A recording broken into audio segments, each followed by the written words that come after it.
Hey everyone, Chris and Jason here with Hard Money Bankers doing another cool new video for our friends at Inman.com. Today we are talking about the lifetime client funnel. Now, the reason why we're going to break this down is because agents are great agents. They're not always the best marketers. So we're going to take a marketing look at a real estate agent's business and walk through a few different points. And we're going to break it down for you from traffic and then also a front door where people come into your world, how you're going to follow up with them, how you're going to convert, meaning make some kind of sale, and how you're going to continue to follow up to make them the lifetime client that I mentioned first. Exactly. We really took a 101 approach. So nobody out here has an excuse to get this done. This is a 101 version. We can add to this in the future, or you can as well to make it much more sophisticated. But first off, you need to start with traffic. Now, traffic's easy. You know, traffic is leads that come in. You may say, well, you know, I have a hard time finding people that want to sell or buy their house, and you got to diversify into a bunch of different things.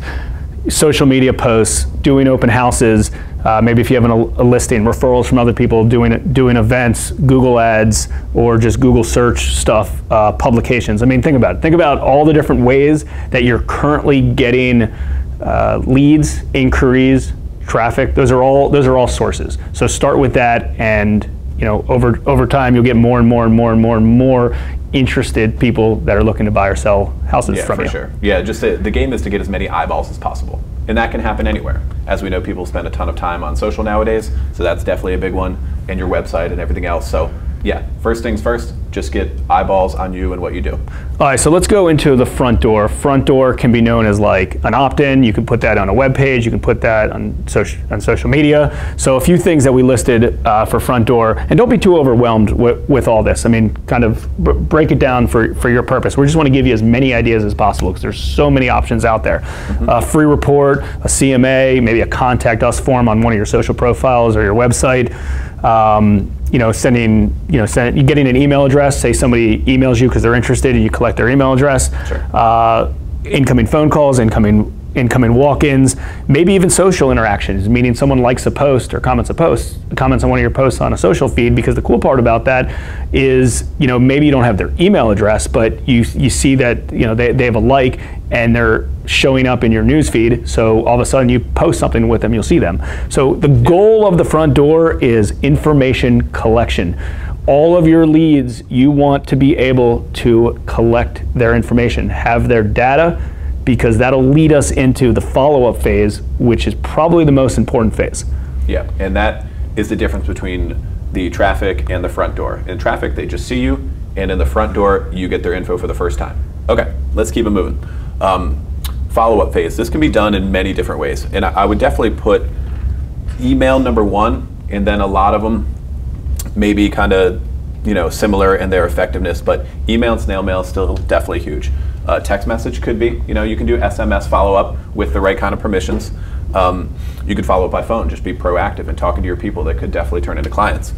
Social posts for sure, and something else that we're going to throw in there is that when you collect people's information for the first time, it'd be a good idea to go find them on social media, Facebook, Instagram, whatever it may be, wherever they're spending a lot of their time, and friend them, become friends with them, so they'll start seeing your stuff. Offline meetings for sure. Staying in front of them in any way you can to provide value, show them stuff that could help them out, and hopefully turn into a transaction at some point in the near future. Yeah, if you haven't done any of this stuff in the past, just start with your past database, put them into an email database, and all the business cards that you've collected over the years, put them in some sort of database, Aweber, MailChimp, one of the iContact, one of those things. Because part of this term funnel, it's working them through, you're working them through the funnel. So you're starting over here, and I'm just going to recap real quick what we talked about. You're getting potential customers, you're giving them something of value, or you're collecting their information for something, so hopefully you can help them with your services in the future. Then you're following up with them on a regular basis, staying in front of them. That's the part that a lot of people miss, is, oh, these guys aren't ready to buy or sell right now. They're not a good client, they're not motivated right now. You're right, they may not be, but in the future they may, and that leads us to the most important part of the conversion. That's where the money comes in. You're listing their property, you're selling them a property, they have a move up, so they're buying another property in the future from you. You're leasing, you're renting, you're getting referrals and more referrals and more referrals. I mean, how many times have you came across someone that, they may never end up buying a house from you. They're in their end house, they may not want to buy. That being said, they like you and the more you're in front of them and the more you can do for them, the more referrals they can do. Absolutely. And that's the point of the last part of the funnel, which is a continuous follow-up. You're going to stay in front of them in all of your different ways. Online, offline, social, parties. Like a friend of mine throws an annual ice skating party for her clients and spends good money on it too.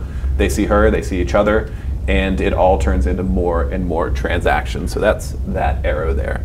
Your follow-up comes into more and more conversions and referrals, and that is the lifetime client funnel. Yeah, wrap your brain around this. This is the 101. Think about the endless possibilities to make this bigger and bigger and bigger in the future, and you'll have an ongoing lifetime client funnel and hopefully a very prosperous business that is not going to ever go away, just because you're constantly going to have those flow of people in and out. Hopefully you guys found this helpful. Until next time.